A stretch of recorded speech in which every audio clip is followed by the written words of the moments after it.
to talk about. Let me talk to you. Yeah. Throwdown Nation, what is going on? We are live on a Friday evening. It is May 15th, 2026. We are rolling on Instagram, YouTube, Twitter/X, Facebook, and Twitch. It is episode 228 of the Throwdown, the community on the interwebs where we celebrate the art and sport of professional wrestling with a strong focus on the indies.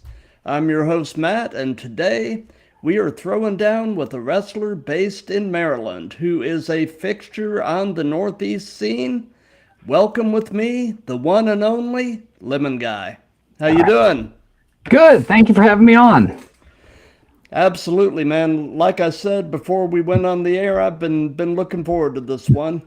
And for those of you watching live, let me direct your attention to the ticker that's running on the bottom of the screen. That contains all or at least most of Lemon's social media accounts along with mine.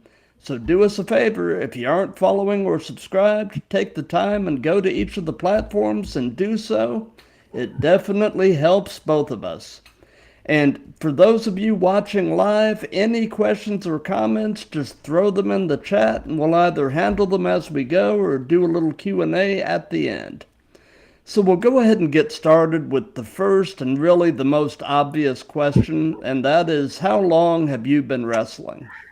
So I've been wrestling about 3 years now. So I've been, Gotcha. I'll just say I did 2 day ones, started one training school.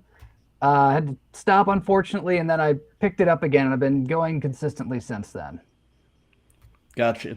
So who all has trained you? Okay, say like I first school I was at was Maryland Championship Wrestling, the MCW school there. Bunch of great trainers there, so I started out there with the newbie class. But since then, for about 2.5 years straight now, I've been at Renaissance Rumble Pro Wrestling in Rockville, Maryland. My trainers there are mostly Hamish Stewart, Common MK, and Eel O'Neill. And we actually have Nice. Janai Kai has come in as a guest instructor for us several times. So those are Nice. people that train me. Nice. So looking over at the Instagram chat, we've already got some people rolling in. We've got Thick Poppy CJ, QC Pro W, and looks like Cayman MK. Oh yeah, that's one of my trainers. Don't worry, I'll say good things about you. Don't worry. Gotcha. So in the early stages of your wrestling training, what would you say was the most challenging aspect of professional wrestling for you to kind of wrap your mind and body around? I think the most difficult one was just spot memory. At first, you're learning, 20, 30, 40 techniques, and then they say, okay, do, technique 1, 10, 12, and 20, all after another. So just spot memory was just the hardest thing when I was first starting out. Yeah, I can identify with that. It was the same thing for me with Brazilian Jiu-Jitsu. Remembering what I'm supposed to do, when and how, in the moment. It comes with reps and reps and reps. So I tell like our trainees too, I'm like, hey, this is going to be hard at first, but once you do it 100 times, it'll get a lot easier. yeah. Muscle memory. So, did you come to professional wrestling with any other kind of athletic or martial arts type of background? Had you done other sports or anything like that? Growing up, I did a lot of sports: baseball, basketball, a lot of tennis, some rugby, just whole smattering of sports growing up, but just never got to wrestling. Gotcha. So, I'm presuming this to be the case because it has been the case with the majority of people I've had on the show, but I'm presuming you've been at least a fan of professional wrestling for the majority of your life. Is that pretty accurate? Pretty accurate. So I'll just say professional wrestling was discouraged in my household growing up. But since about Okay. age 12, when I was about 12, I started watching SmackDown regularly. Sort of back in the days of VCRs. I'm not gonna say how old I am, but he'd record the SmackDown episodes and whatever wrestling was Oh on yeah. TV, so we could just watch it in secret a little bit. Yeah, I was gonna say, since it was discouraged in your household, did you have to kind of sneak it? Oh yeah, like it was always like, all right, I'm gonna record it with this VHS tape and then watch it back later. Oh yeah, yeah. So what would you say is your earliest wrestling related memory? Earliest one was kind of watching Rey Mysterio, Kurt Angle, bunch of the SmackDown guys. Just really got me into it. Like especially Rey Mysterio, because like I was a pretty small guy, and I was like, wow, this guy's super athletic. He's flying all over the ring. He's beating people three Yep. times his size, and just like that was just amazing. Like roped me in immediately. Yeah, yeah. I've told this story on the show before, but my earliest memory was as a kid in Florida watching the old Florida Championship Wrestling back in the early 80s, back when Gordon Soley was doing the commentary. And the first feud that I was really invested in was Dusty Rhodes and Kevin Sullivan. Mm. And back when you're 11 years old, Kevin Sullivan was a scary dude. He in many ways he was kind of the forerunner for characters like The Undertaker, Bray Wyatt. He had this whole satanic gimmick going on at the time. He had this army of darkness, and he was when you're 11, man, that's a heavy trip. Yeah. So, what was the very first live show you ever attended as a fan? Oh boy, as a fan, I'll say, I think it SmackDown taping about 5 years ago up in Baltimore. So it was like I said, I was discouraged in my household, so like I didn't really get to a live show until about 5 years ago. But Gotcha, yeah, gotcha. SmackDown taping up in Baltimore. Love going up to events there. Oh yeah, yep. So, obviously the physical side of this is all extremely important. So tell us a bit about your gym routine, and in your mind, what do you feel are the most crucial exercise or group of exercises for you to keep in ring shape with? Yeah, so I have a personal trainer, so I train about 4 days a week with them. Um, I'd say the most I mean, you want to have some good general strength with you, but Right. another big part is just like flexibility and cardio are just so much of a big part of just kind of staying in ring shape and avoiding injuries. Because strength will come the more you work out, but like you just need that general flexibility and good cardio as a good baseline. Right, right. So, away from wrestling, what are some of your other hobbies and interests? What do you like to do with whatever spare time you might happen to have? So, well, one thing I did is I actually performed stand-up improv and sketch comedy at the DC Improv for about Very cool. 6 years before I got into wrestling. But also around that time, there's a spring football team in DC called the DC Defenders. So when Vince McMahon brought back the XFL in 2020, went there, checked it out. It was amazing. And then, COVID happened, wiped everything out. Right. But during that time, I guess our DC Defenders fans had this tradition called the beer snake, where it's basically stack a bunch of cups, try and start from the bottom, try and go all the way up to the top of the stadium. So when the league came back in 2023, we fans are pumped, like we got season tickets. Start going there, start building our beer snake. The security guards at Audi Field started taking the cups away. And so in retaliation, Really? yeah, so because they hate fun apparently. Apparently. So at the game, they were selling these pre-made cocktails with half lemons in them. And so in retaliation, those fans took those lemons and started throwing them onto the field. In retaliation. Uh-huh. There's a great clip of I believe it was the Seattle Sea Dragons at the time. They scored a touchdown. The guy's celebrating the end zone. You just see him get pelted with lemons. right after, Nice. right after that. And then we Nice. took over, won the game. So after that, just as a fan base, we sort of just embraced lemons as sort of like a tradition along with the beer snake. But that's where I am. So on, I'm presuming that's where Lemon Guy comes from. That's where Lemon Guy Yeah. comes from. It was just I started just dressing in lemons every week, and I'll say my name comes from the fans because I would just start Like walking it. the stadium like, Lemon Guy, hey. So I was like, all right, Nice. they named me. I don't have to come up with a wrestling name now. This is great. Awesome. So yeah, just every year I just try and add a little bit to my costume. Like I wear shoulder pads at the game, which actually the story behind that is my wife went to Penn State and we were up for their spring football game, the blue and white game, and they had an equipment sale.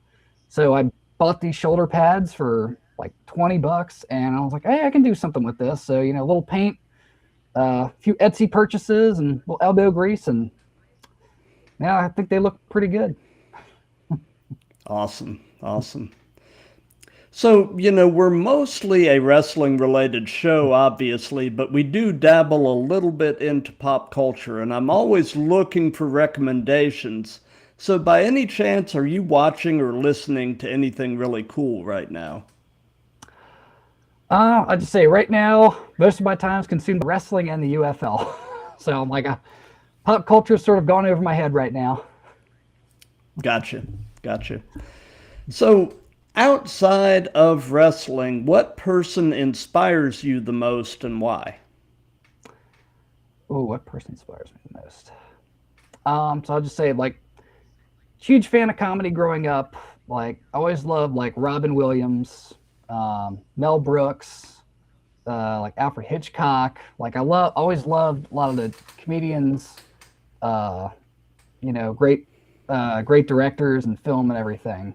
Like outside of wrestling. Inside of wrestling, I was a huge fan of Eddie Guerrero growing up. Rob Van Dam, Paul London, Mr. Kennedy. And just a lot of the like mid 2000s SmackDown guys, just good inspiration of like, look at how hard these guys are working. They're athletic, they're charismatic. Like I want to be like that. Yeah. I feel like Paul London has never gotten the recognition he deserves. That guy is amazing. Loved seeing him. Like loved his tag team with Brian Kendrick. Just every week they were on TV, and just doing something amazing. Yep. So, what is your favorite thing about Maryland? Well, we have crab cakes, which are the absolute best in the world, and I also like Maryland is American miniature, so like we have beaches, mountains, deserts, like with like forests, like we just have a little bit of everything in Maryland. So it's just I just love that like wherever you go, you can find something different, no matter where you go in the state. Absolutely. That's sort of how Georgia is as well. We've got everything from the Atlantic coast to mountains up in the northeast part of the state. So yeah, Georgia, we're really kind of blessed to have it all too. So, they say that the best wrestling personas are usually yourself turned up to 1,000. So kind of tell us a bit about in-ring Lemon Guy and kind of compare and contrast him with everyday you. So, like in the ring, my gimmick definitely has a comedy edge to it. But also like I like to have a little comedy edge at first and ramp up the intensity as the match goes on. So like my everyday life, like I stand up, sketch comedy, improv. So like I like to take it easy, but when it comes to wrestling and stuff, I am dialed in, I'm locked in. Like I take like learning moves very seriously. I take training very seriously. So sort of learning, when to balance, when to turn, when to dial up the silly, dial down the silly, ramp up the intensity and stuff. But just like everyday life, I'm kind of the same way. Just whether at work, when to really lock in, be serious, and other times joke around with coworkers. So just Right. maintaining that balance. Right. So, how do you feel that the persona has evolved over time? It's just, I'll like be honest, I had no idea where this was going 3 years ago when we first started this. It was just just started dressing in lemons for games, and then just kind of snowballed from there with sort of leading cheers now. They've had us on TV interviews. I've been interviewed by ESPN a couple times just to sort of promote the league. And just character-wise, I've just taken it and just try and do a little bit more, like evolve a little bit every single year when the league comes around. But like I will always promote the United Football League, XFL, whatever it's called. Like I will always promote spring football because it is just fun. Gotcha. Yeah, it's interesting. There's this new phenomenon that's kind of occurring within baseball. The banana ball stuff. Oh yeah, I love them there so much. There are several indie wrestlers that I've had on the show that actually have some involvement with banana ball. I've had a wrestler called the Cheese on, who is one of the Savannah Bananas, man-nanas, they call them, and basically just, and it's interesting that the whole banana ball thing is recognizing the talent and showmanship of indie wrestlers and is pulling them in as entertainment. I think it's a perfect partnership, really. Great. So I think the Coconuts now. One of the hula dancers, Kikoa, was actually at MC. I met him a couple times at MCW. Super nice guy, and just I remember seeing he was tagged in a post by them when they first announced the Coconuts. I'm like, wait a minute, I know this guy. That's great. Yeah, he was on the show just a few months ago, and actually his wife, who is also a wrestler, was on the show just a few weeks ago. And you might find this interesting. She actually works in cybersecurity as well. Oh, that's amazing. Yeah.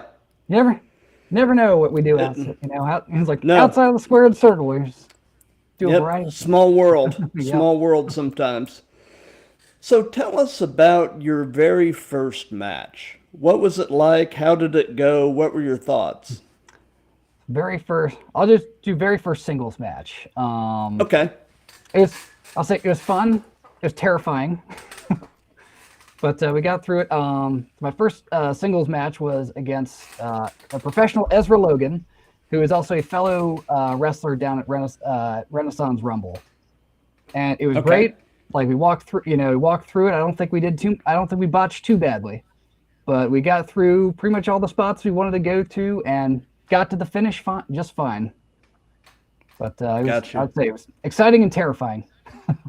Oh, no doubt.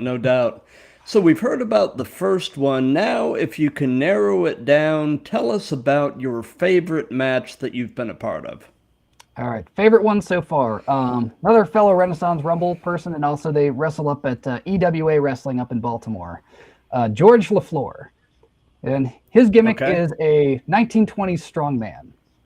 And so we had I love it. We had a nice little singles match, like tons and tons of fun character work. Just also like we've trained together and wrestled each other a couple times in practice, so it's just all around just fun match. Like didn't even feel like didn't feel nervous at all through the entire thing, and just had so much fun in the ring. Gotcha. So, you've been doing this long enough that I'm sure you've developed at least a few of these. So what would you say is your biggest wrestling-related pet peeve? Biggest Wrestling pet peeve. Probably just when people just bully rookies, like, or just like, whoever, like the new guy in the building is like, just what I try and do every time, like we have either like a new trainee or new person that comes in, like I was introduce myself, try and get to know them a little bit, but just sort of like the initial, like biggest pet peeve in wrestling is like, oh, the new guy's like, oh, we're not going to acknowledge you until you've been here for X amount of time. I'm like, no, I don't want to do that. I want to get to know you. I want you to feel comfortable because you're going to train better. You're going to stick around longer and, make a few friends along the way. Yep. There is a big difference between good-natured hazing and bullying. Good-natured hazing is harmless and oftentimes ends up being a positive. But when it crosses that line to where it's becoming more of a bullying type of situation, that's where it becomes problematic. So, you mentioned that wrestling was kind of discouraged in your household. Out of curiosity, what do your family and friend circle think of all of this? They like it now.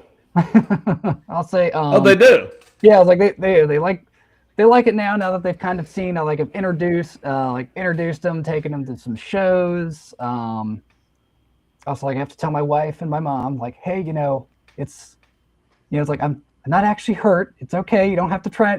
Please don't rush. Please don't try and rush the ring. I'm okay. Yep. So if you could only be one, would you rather be great in the ring or great on the mic? Come on, I'd say great on the mic, because that career will go a lot longer than just being good in the ring. Yep. Yeah, that question has actually become one of my favorites to ask because it has literally been almost a 50-50 split, and everybody has their own, usually fairly compelling reasons for answering it one way or the other. And I just find it interesting, because, but I agree. I mean, if something happens where your in-ring career is over, if you can talk, you've still got a place in the business. So, yeah, like my goal is I'll just say I started late. I started at 30, so I know I'm not gonna be wrestling late in my late 50s. So I think once my in-ring career is over, I'll probably keep refereeing, probably become a manager of some sort, maybe ring announcer, something on the microphone. Yeah. Yep. So in the 3 years that you've been doing this, what has been your most unique encounter with a fan? Do you have any interesting fan stories? So I'll say not with me, but with one of my fellow wrestlers. They go by the name Party Ghoul.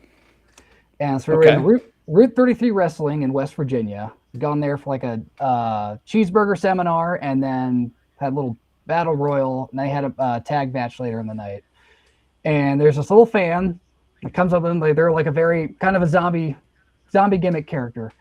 And this little fan comes up to them with a plastic severed hand for them to sign. They're like, nice. Please, would you sign my severed hand? And I'm just sitting there like, oh, this is the most adorable thing that I've ever seen. Adorable, but in a really weird, twisted kind of way. Oh, he's signing a severed hand. That's so cute. So, do you have an all-time favorite match as a fan? A match that's just near and dear to your heart that you find yourself circling back to? Do you have such a match or matches? I have one that I always go back to, and it was, it's not one of the things where it's like, oh, top 10 all-time greatest. It's just one thing that, so it's Big Show versus William Regal on, I believe it was a SmackDown, it's early 2000s, maybe late 90s, and during the match, William Regal's trying to cheat. Eventually, he gets brass knuckles, knocks out Big Show, who falls against the ropes and then just falls on top of him for the 1-2 for the pinfall. And every time that happens, I burst out laughing because it is Oh just yeah. like perfect character work, perfect, heel gets egg on their face at the end, and just Yeah. maybe a 5-minute match, but I find myself watching that at least once a month to just. That's the thing.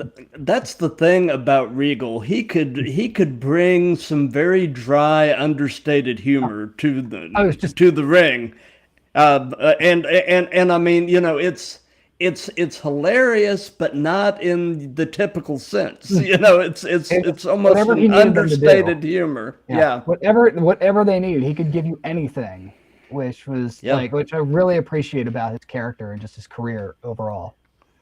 Oh yeah. Yeah. Absolutely a legend. So, piggybacking onto that question, do you have an all-time favorite promo as a fan? All-time favorite promo. I don't have one in like I can't nail a single one in particular. That's like, fine. I'll just say there have been so many good ones. I'll just say any Dusty Rhodes promo. Yeah. It's just amazing. Like I love watching old promos. Oh yeah. So this is one of these questions that literally the answer could almost change minute to minute, day to day, hour to hour, whatever. But at this very moment, in your opinion, who are the best male and best female wrestlers in the world? Who's the best man and who's the best woman at this moment? I say women's wrestler. I'd say Io Sky. Just love everything they're doing. Yeah. Male wrestler. That's tough. There's so many talented guys out there. Let's see. Very best male wrestler. Like, I don't even know if I can pick a single one, but like, you got your Roman Reigns, you got your Kenny Omegas, just the top guys in every top company. Yeah. It's just, you've got your Ospreys, you've got your MJFs, Yep. I mean, yeah, there are just too many to pick one. I get it. It's a tough question. I was just saying, I can't pick one. They're just probably 10 that you could argue are like the very best at any given time right now. Right. So before we move off of this topic, who in your mind is the best tag team currently? Best tag team. I'm a huge FTR guy. So just like that's always. Me too. Yeah. Just old school, mat based, nothing fancy, but get the job done, hard hitting. Love it. So, and this can be present day or past. Who would be a dream opponent? Who would Lemon Guy love to have the opportunity to share a ring with? Oh, I mean, I just say, can I just give a couple? Because they're. Oh, please give as many as you want. Yeah, well, Rey Mysterio, Rob Van Dam. I'd love to get a match against Mr. Kennedy. And it's always like Eddie Guerrero. Like I would have loved to just get any sort of match against him. Yeah. If I had been a wrestler, the two guys that I would have loved to have had the opportunity would be Bryan Danielson and Chris Benoit. Oh yeah. Oh. Yeah, Chris Benoit's it's an unfortunate story, Growing up, I was a huge Benoit fan, and then everything happened. I'm like, well, yeah, I mean, I'll set off my list. I can separate the man's resume of work from the man himself, terrible human being, but in my mind, still one of the best to ever do it. But it's just a terrible thing. Yeah, for me, it's just like I had to completely write him off after that because I'm just like could be the most talented person in the world, but can't. Nope. After something like that happens, it's like, nope, can't do it. Yep. Yep. So, what is your favorite move? What is something that you just really enjoy doing? And on the flip side of that, is there a move that you won't do or you would at least rather not do, and that can be giving or receiving?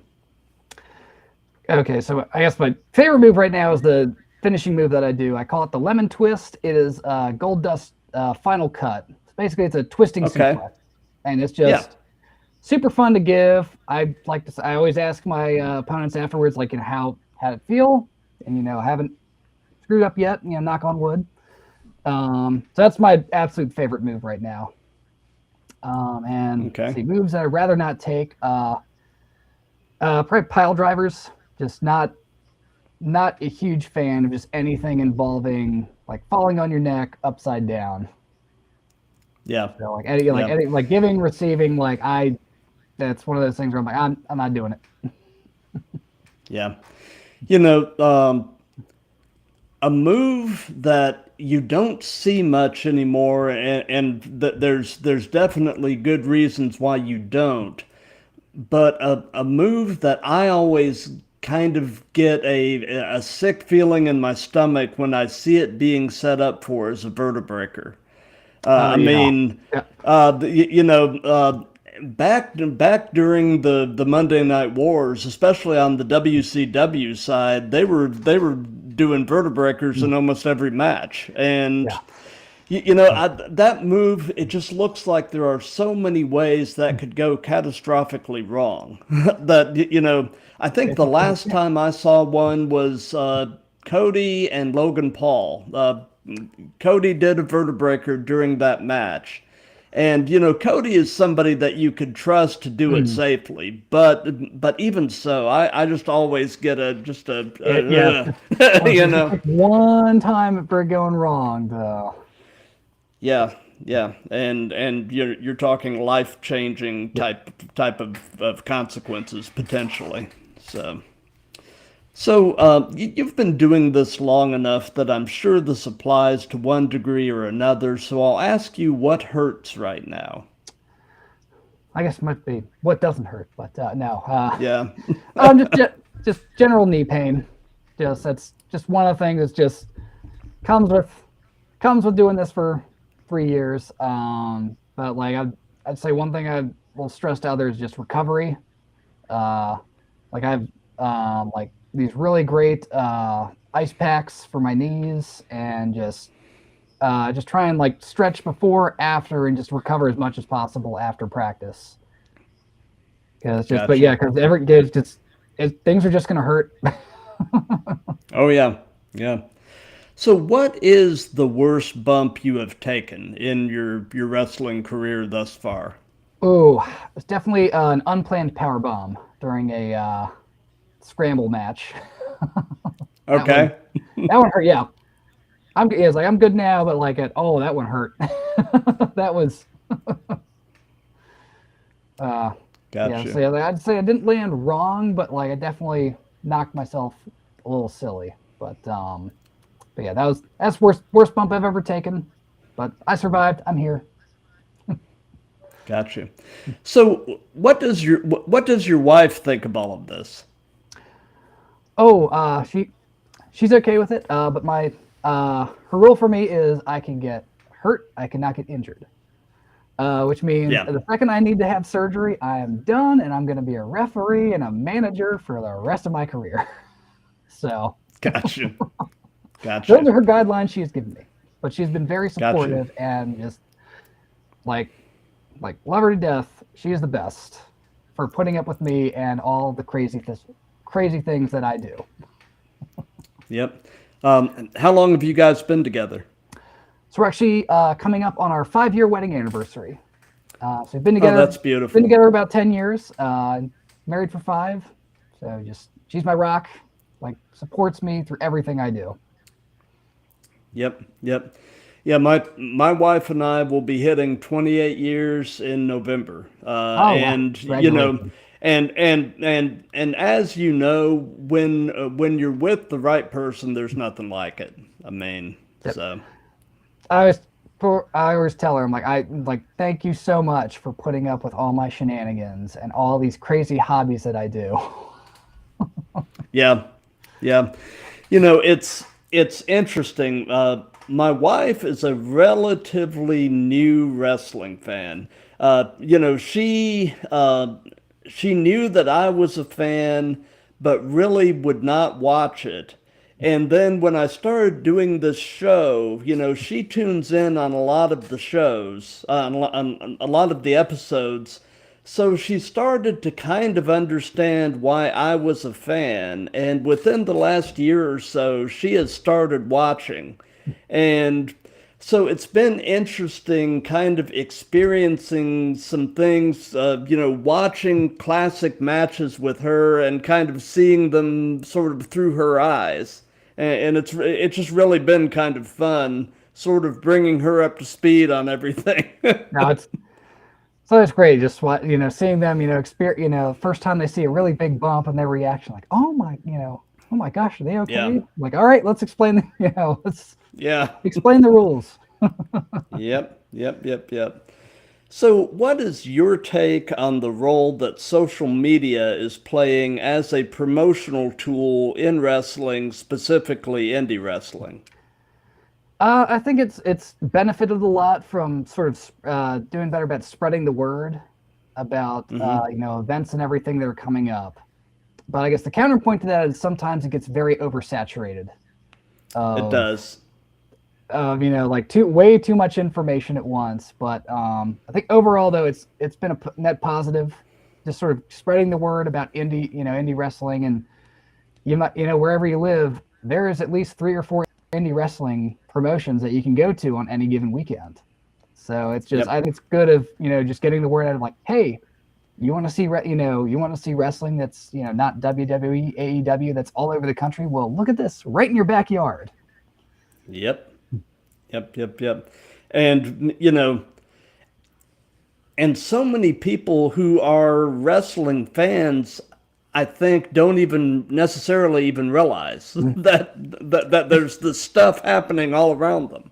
Oh yeah, I mean, for the longest time, I didn't know, you know.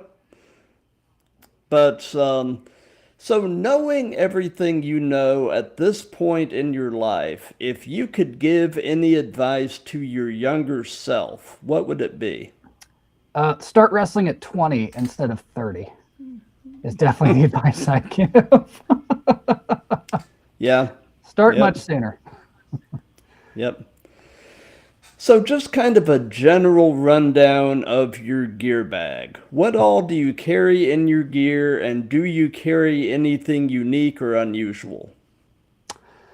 Well, I guess for show days, I guess I have my shoulder pads, which are definitely a Yeah. little unique. Typically in my gear bag, I take at least 2 sets of gear, pretty much 2 sets of almost everything, just in case something gets lost, or if somebody else didn't bring theirs, like I could say, hey, look here, I've some knee pads you can borrow, elbow pads you can borrow. Let's see, lots of wrist tape. Let's see. I don't think I really have anything unusual. I also referee, so just sort of like a bunch of different changes of clothes depending on what might be needed throughout the night, and then Right. my wrestling boots and everything. So I have a big old suitcase that I stuff everything in. Gotcha. So, do you have a favorite venue to wrestle in? Is there a venue that's kind of near and dear to your heart, or are they all kind of the same to you? So one near and dear to my heart is the Black Box Theater in Silver Spring, where Flying V runs wrestling shows out of there, and we also have our student showcase shows there for our Renaissance Rumble Wrestling School. And it's just such a cool little venue. It's maybe 100 seats, but this because it's a theater company, the production value is second to none. And just with the lighting, music, production is just amazing, and just my favorite place in the world. Gotcha. So, you had mentioned that you have recently been able to actually start doing some teaching. Yes. How did that opportunity come about? And you also mentioned that I guess Renaissance Rumble just moved into a new facility. Tell us all about Yes. that. Okay. So recently, myself and actually my tag team partner Al Day, they about 6 months ago, the other coaches emailed us and said, hey, we think you guys have really good grasp of the fundamentals. We think you're really good encouraging other people in the school. And we'd like to bring you in first as assistant trainers. And so we did. We have two courses before they make it to our main sort of main training, beginner one and beginner two. And so like we worked with the group through beginner one and beginner two, just every week. Just loved showing up, teaching them wrist locks, how to roll, how to fall correctly, bumps, and sort of just I love just seeing their progression and just like encouraging them and seeing them getting excited about wrestling throughout the entire course, which is about 16 weeks. And then after that, we invite them to the full cohort.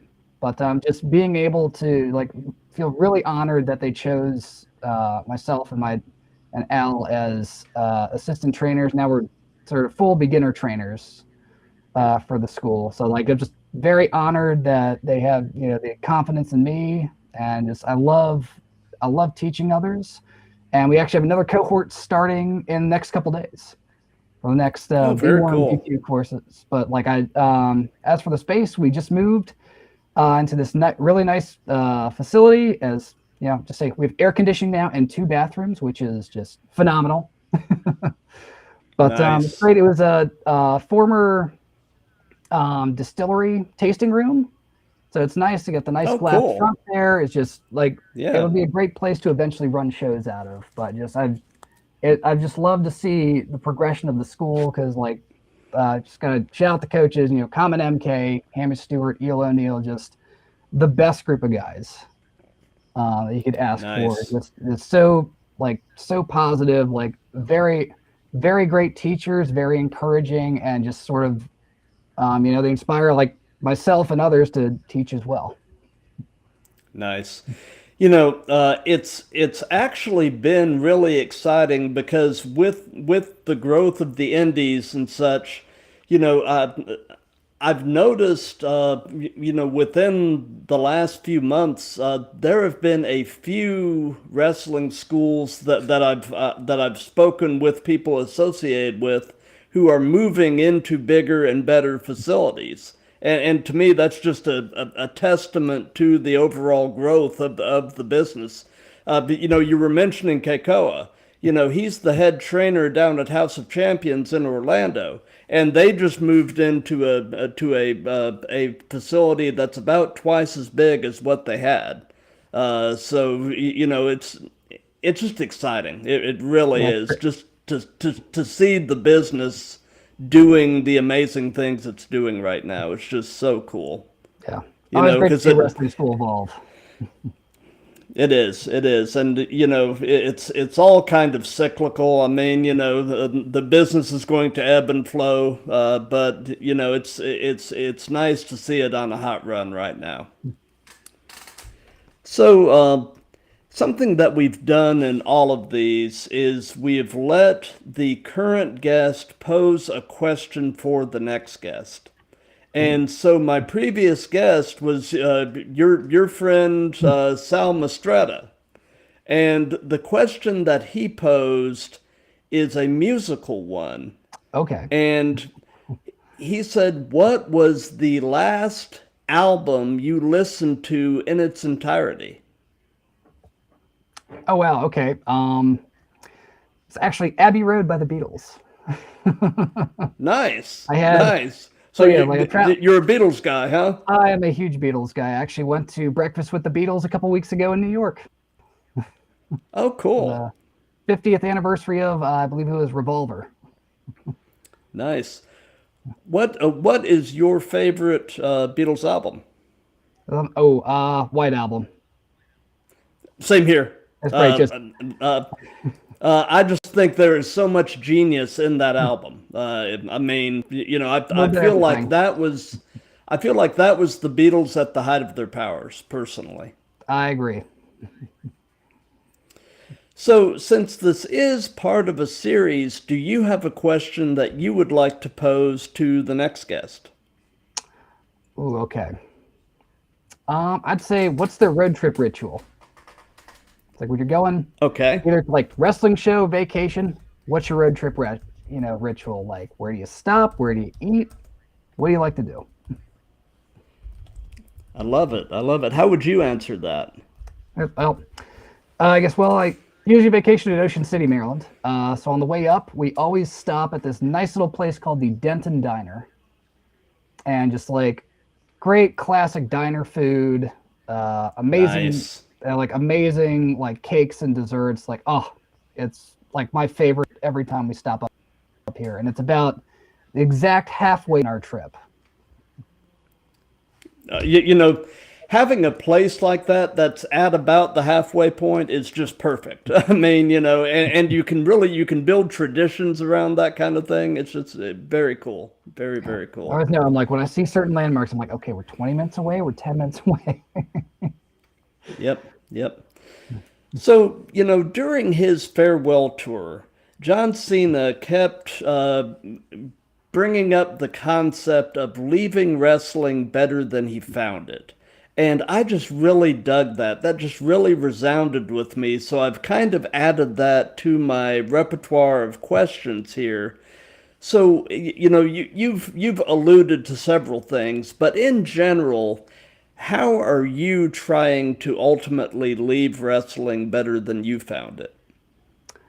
So I try and like everybody that comes in to a wrestling school that I interact with in wrestling, I just try and welcome them. I try and make them feel welcome. I like talk to them, get to know them, like just like let them know you belong.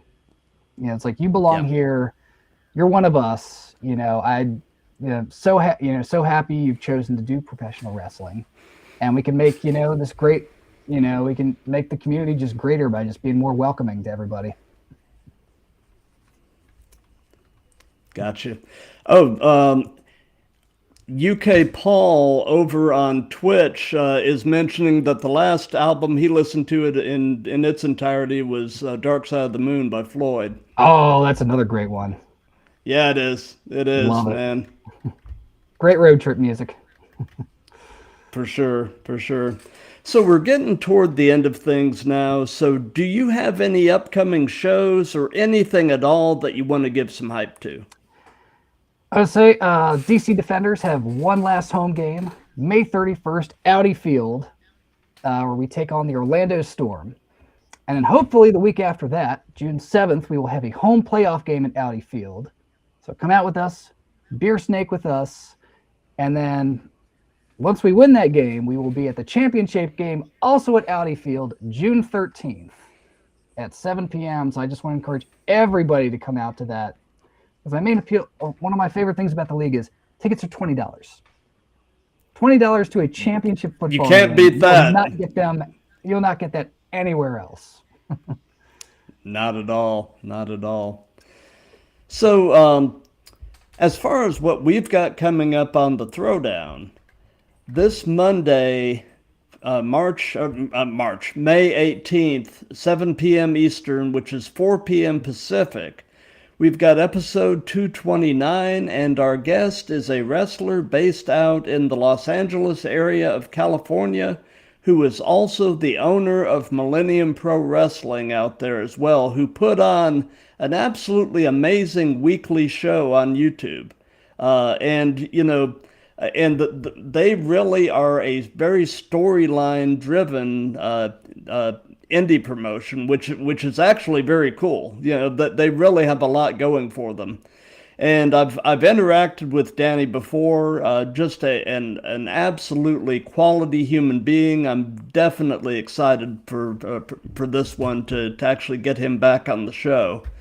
And then on Wednesday the 20th, 7 p.m. Eastern, I've got episode 230, and our guest is a wrestler who describes himself as just based on the East Coast.